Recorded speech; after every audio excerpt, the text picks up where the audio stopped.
Your line. Yeah, well, the Russians know all about that meeting, right? Natalia Veselnitskaya, she was an agent of essentially the Attorney General of Russia, and was sent there on a mission to see if the Trump team would bite at what they gave them.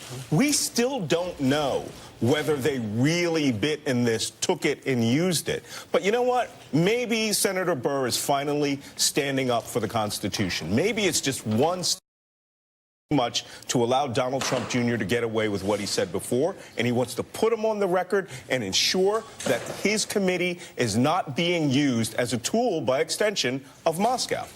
Let's talk about their political game and legal game on the White House side. Although Donald Trump Jr. doesn't work for his father technically in the White House, Trump's acting chief of staff, Mick Mulvaney, told CBS News that they should have gotten a heads up about this subpoena. The fact that the president's son got a subpoena from a Republican-led committee, I have no difficulty with bipartisanship, but to subpoena the president of the United States' son and not at least get a heads up, I thought was, let's say, bad form. Joe, I've been thinking about this for weeks. I watched Pelosi. I don't think she's indifferent to this thing. I think she's calculating the politics.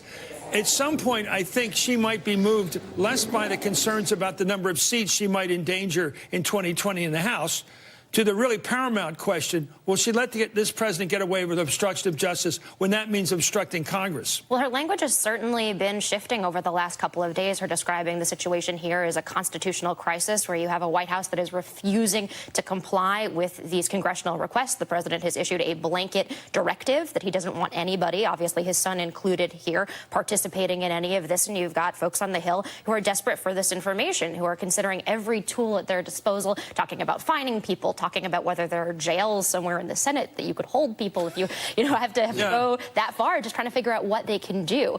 So we'll see. But she still is really stuck with the idea, it seems from her public comments, that impeachment will be bad for Democrats and could compromise the election for Democrats. But the failure to act, I want to go back to what you and I have studied for years, which is this history of scandal. Yeah. Nixon went down on Article 3, of course, because he obstructed the investigation of Watergate, right? Yeah. Joe McCarthy went down because he obstructed the investigation of Joe McCarthy.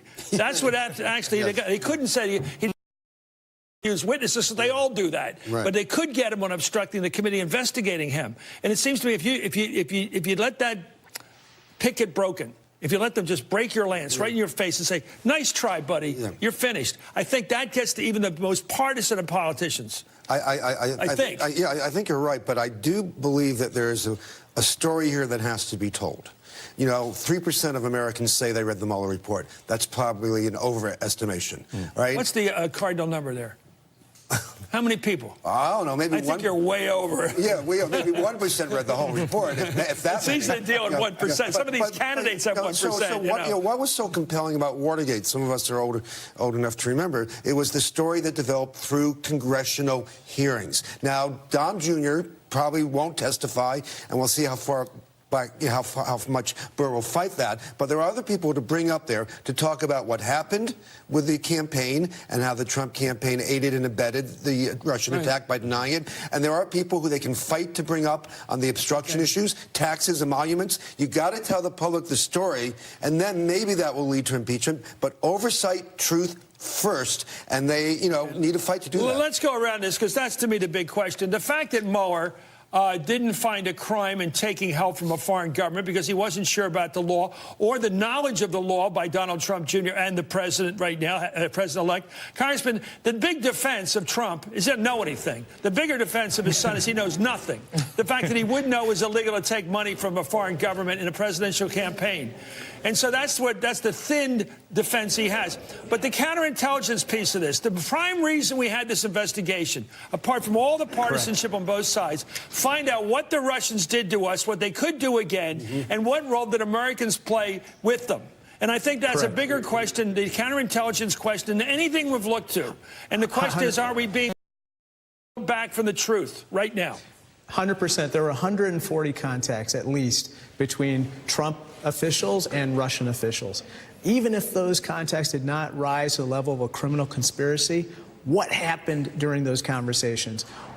Was there information that would be embarrassing, that would be somehow used against these officials and endanger our national security.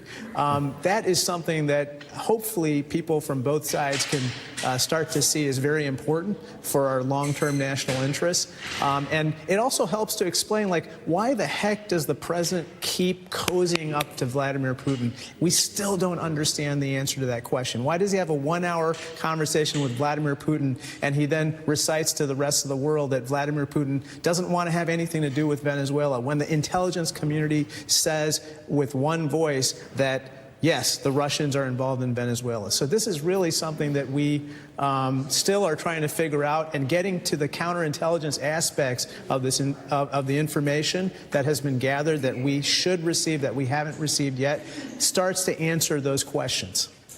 Well, again, the power and the drama of a testimony before, maybe over several days, from Robert Mueller on national television, where he's asked about the counterintelligence. I want to go to Malcolm on that, Congressman. That would be, to me, great theater and great history. We'd be recording history in real time. Not just recording history. We have an obligation to history. I mean, I'm a strict constructionist when it comes down to exercising the ability to suss out what could be crimes or could be malfeasance on the part of the government.